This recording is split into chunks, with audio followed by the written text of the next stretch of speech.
오늘 반도체주에 대한 내용 여기까지 정리를 해보겠고요.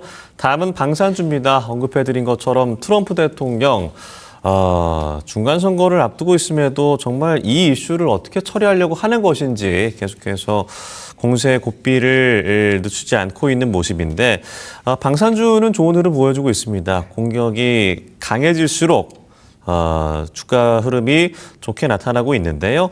일단 LIG 디펜스 앤 에어로스페이스도 오늘 6%대, 하나 에어로스페이스 5%대 좋은 흐름 보여주고 있습니다.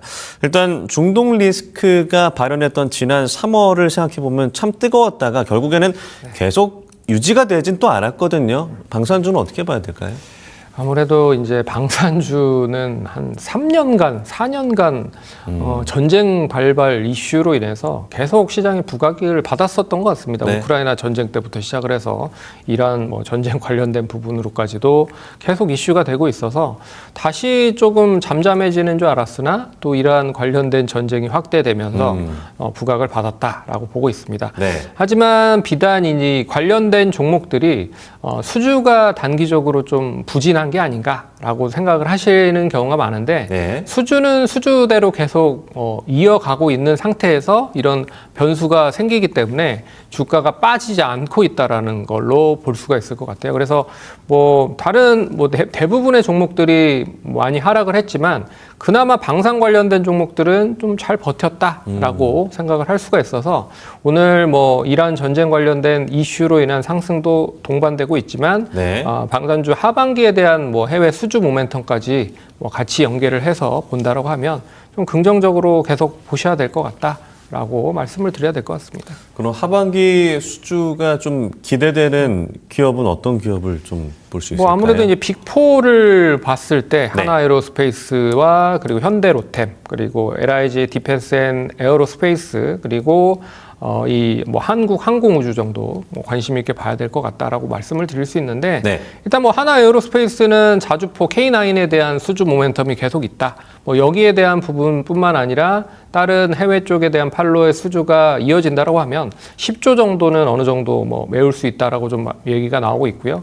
그리고 현대로템 같은 경우에는 3조에서 5조 정도 역시 K2 전차나 여러 가지 부품단에 있는 수주 모멘텀이 이어질 가능성이 높을 것 같고요. 네. 특히나 이제 현대로템 같은 경우에는 로봇개를 레인보우 로보틱스와 같이 협업을 해서 만들었습니다. 그게 하반기 때 본격적으로 양산이 된다. 네. 그래서 현대로템에 대한 가장 큰 관심 포인트는 하반기 때 이 로봇 전투개가 얼마만큼 실전 배치를 하면서 로봇개요? 양산을 하는지 네. 이 부분이 제가 봤을 때는 방산의 하나의 좀 트리거가 될 수 있는 그런 병점이 될 수 있을 것 같고요. LIG 디펜스 앤 에어로스페이스는 천궁 그리고 한국항공우주는 KF-21 관련된 수주 모멘텀 여전히 남아있다라고 봐야 될 것 같습니다. 네. 찾아보니 로봇계가 어떤 역할을 할 것인가, 네. 접근하기 어려운 지역의 정찰과 감시, 수색 임무, 그러니까 물어뜯는 그런 개념은 아닐 것이고, 알겠습니다.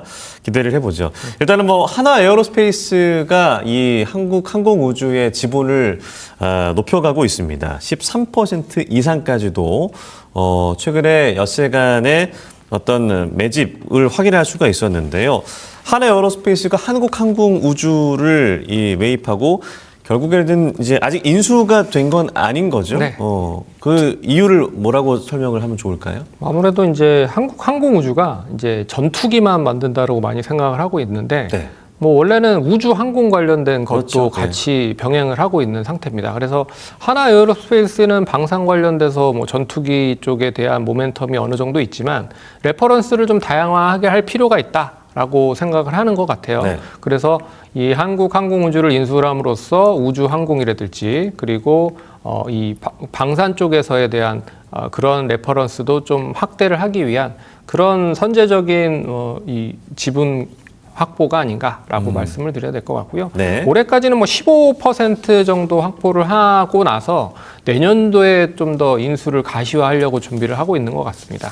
그렇기 때문에 이 한국 항공우주 뭐 단기적인 것보다는 뭐 중장기적인 모멘텀으로 계속 보셔야 될 것 같고요. 그리고 또 하나그룹 쪽에서 이제 세트레가이라고 하는 회사가 있는데 이 회사도 역시나 위성 중계기 뭐 이런 업체입니다. 근데 네. 어떻게 어떻게 보면 한화그룹 내에서 우주 항공을 같이 병행을 할 수 있는 그런 레퍼런스를 보유하고 있는 기업이에요. 그런 점에서 뭐 세트레가이에서도 같이 뭐 병행할 수 있는 사업들을 연계를 할 가능성이 높지 않겠느냐 그렇게 보고 있어서 우주항공 관련돼서 이제 본격적으로 다양한 뭐 위성 발사라든지 그리고 재발사체 뭐 이런 거를 만들기 위한 하나의 교두보를 만들고 있는 게 아닌가라고 봐야 될 것 같습니다. 네, 알겠습니다.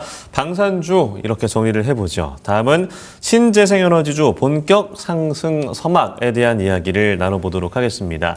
SK 이터닉스의 주가 굉장히 뜨겁습니다. 어제는 상한가를 기록을 했고요.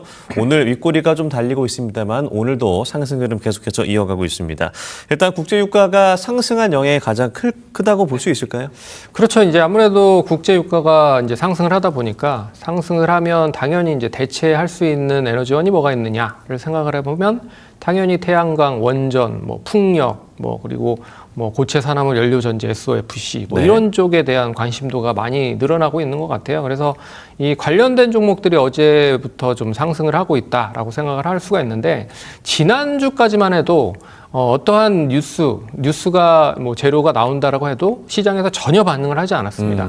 근데 그제부터 이제 로봇 관련된 종목들이 삼성이 로봇 관련돼서 진출을 한다라고 하면서 한번 테마 관련된 종목들이 한번 불었죠. 네. 근데 이 흐름이 뭐 오늘 제약바이오라든지 그리고 대체에너지 쪽 관련된 종목들까지 확산이 됐다라는 점은 일단 투자에 대한 심리, 그러니까 흔히 말하는 이 센티 관련된 부분이 해소가 되고 있다라는 점으로 해석을 할 수가 있어서 오늘 그런 점에서 태양광이라든지 뭐 원전 그리고 풍력 관련된 종목들이 더 강하게 움직이고 있는 게 아닌가라고 생각을 해봐야 될 것 같습니다. 그렇다면 이게 국제유가가 상승하는 국면에서 오르는 거라면 국제유가가 다시금 이제 안정적으로 하락기에 접어들면 그러면은 이렇게 테마성으로 오르는 거 아닌가? 그러면 다시 빠지지 않을까라고 생각할 수도 있을 것 같아요. 상승의 연속성은 좀 어떻게 보십니까? 근데 이제 상승의 연속성이 없진 않아 있을 것 같습니다. 왜 그러냐면 네. 이게 우리나라 쪽에서도 이 뭐 메가 프로젝트를 구현을 하기 위해서는 결국에는 전력 인프라 쪽을 확충을 해야 되는데 네. 그럼 뭐를 확충을 해야 될 가능성이 높으냐를 따져보면 결국에 남해 쪽에 뭐 여러 가지 뭐 풍력 쪽이라든지 그리고 태양광 관련돼서도 이미 많이 뭐 증설을 해놓은 상태고 증설을 해야 되려고 준비를 하고 있는 것 같고 여기에 또 원전은 뗄래야 뗄 수 없다라고도 볼 수 있을 것 같아요. 그래서 이제 메가 프로젝트 관련돼서도 정부 정책과도 연계가 될 수가 있고 그리고 이제 글로벌적으로 이제 데이터 센터를 많이 짓다 보니까 여기에 대한 에너지원이 필요할 수밖에 없는 구조잖아요. 그래서 이제 글로벌적으로 봐도 이 전력에 대한 수요는 계속 증가가 될 수밖에 없다라는 구조로 볼 수가 있기 때문에 네. 단기적으로 이 테마성 흐름 자체가 끝날 것 같지는 않다. 조금 더 이어질 가능성도 배제할 수는 없다라고 말씀을 드려야 될 것 같습니다. 네. 그러면 이제 신재생 에너지주 중에서 보통 이제 태양광 혹은 풍력 거론이 많이 되고 특히나 이제 원전도 그렇고요. 그런데 이제 해상풍력주가 좀 어떻게 보면은 뭐 위치도 제한적일 수도 있을 거고 설치 측면에서 이제 거의 해안가 중심의 어떤 설치 뭐라고 해야 될까요? 그런 제한적이기 때문에 태양광이나 이런 것들보다는 좀 해상풍력주에 대해서 좀 관심을 덜 갖는 분들이 좀 있을 것 같은데 그렇죠. 어떤 매력이 있다고 볼 수 있을까요? 뭐 해상 풍력 쪽, 이제 풍력 쪽 관련돼서는 이제 뭐 미국 쪽에서 그렇게 원활하게 투자를 계속적으로 진행을 하지 못하고 있는 것 같아요. 왜 그러냐면 이제 태양광 같은 경우에는 중국의 폴리실리콘에 대한 규제가 이어지고 있기 때문에 네. 동반적으로 수혜를 받고 있잖아요. OCI 홀딩스라 하나솔루션 같은 기업이 수혜를 받지만 되레 뭐 CS 윈드라든지 뭐 이 관련된 기업들이 북미 쪽에서는 매출 관련된 성장세가 주춤하고 있는 상황입니다. 그런 점도 좀 영향을 받고 있는 게 아닌가라고 생각을 해볼 수 있을 것 같아서 오늘도 그런 점에서 태양광 관련된 종목들이 먼저 좀 치고 나가고 있는 것 같고 네. 반면에 이제 풍력 관련된 종목들은 뭐 보합 정도 성도 순으로 좀 하락세가 이어지고 있긴 하지만 그래도 전반적으로 뭐 강세 흐름이 뭐 이어진다라고 하면 같이 연계가 될 수 있을 것이다라고 보고 있습니다. 그리고 오늘 뭐 원전 관련돼서는 뭐 두산 에너빌리티가 다시 이제 강세로 전환됐고 그 부분을 이제 밑에서 받쳐주고 있는 한전기술이라든지 그리고 한전 KPS 뭐 이런 종목들도 강세를 보이고 있기 때문에 네. 잘 참고하시면 좋을 것 같습니다. 네, 알겠습니다. 그렇다면 신재생 에너지 섹터 내의 탑픽이라고 한다면 어떤 종목을 볼 수 있을까요? 저는 이제 많이 오르긴 했지만 OCI 홀딩스를 한번 관심 있게 봐야 될 것 같다라고 봐야 될 것 태양광이요? 같습니다. 태양광 관련된 부분. 네. OCI 홀딩스가 이제 테슬라 쪽에 이제 ESS향 관련된 폴리실리콘을 이제 공급을 한다라는 얘기가 있는 것으로 알고 있습니다. 그래서 그 이슈가 계속적으로 뭐 시장에서 부각이 되고 있는 것 같고요.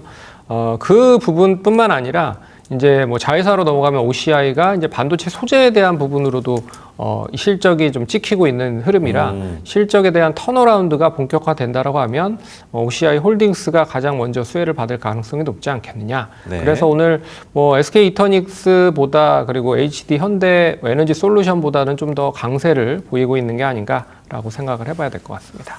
이 OCI 홀딩스 주가를 보면 지난 2025년에 거의 6만 원대였는데 고점 40만 원을 찍고 현재는 26만 9천 원대입니다.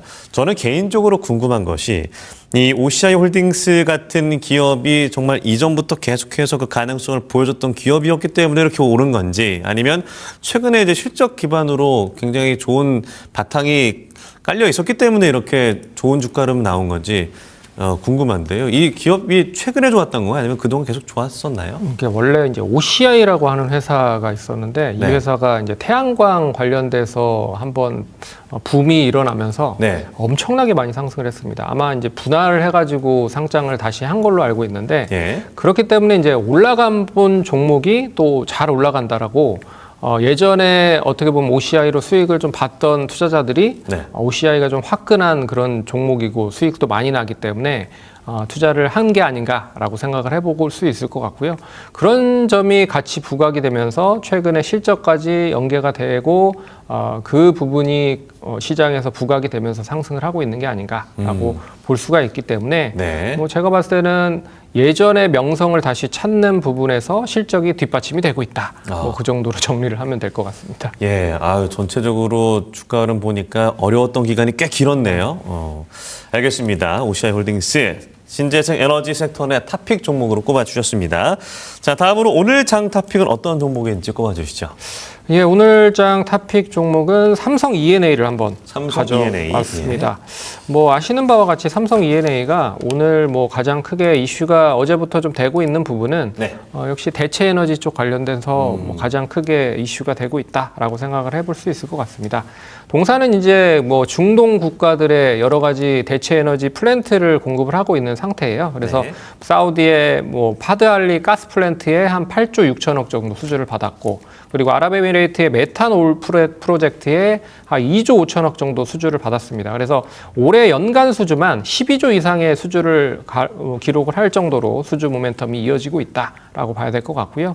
또한 이제 삼성전자가 증설하는 데 있어서 동사가 가장 많은 그런 수주 모멘텀을 가지고 있다라는 점. 그래서 메가 프로젝트에 대한 공장을 증설을 할 때마다 삼성 E&A 쪽에 대한 수주가 계속 이어질 가능성이 높다라고 보고 있고요. 네. 그리고 오늘 또 실적 발표가 나왔죠. 실적이 상당히 좋다. 하반기까지 그 실적이 이어진다라고 하면 좀 관심 있게 보셔야 될 것 같다라고 말씀을 드려야 될 것 같은데 특히나 오늘 이제 영업이익이 2,731억이 나왔어요. 근데 이게 전년 동기에 봤을 때 51%가 증가를 했다라고 보고 있어서 실적에 대한 매출보다는 영업이익이 수익성이 찍히면서 상승을 하고 있다라는 부분으로 해석을 할 수가 있어서 네. 뭐 단기보다 중장기적인 관점으로 보시면 좋을 것 같고 1차적인 목표가는 뭐 한 5만 5천 원 정도 관심 있게 보시면 좋을 것 같고요. 손절가는 4만 원 제시를 한번 해보도록 하겠습니다. 네, 알겠습니다. 오늘 장 탑픽 종목으로 삼성 E&A 준비해 오셨고요.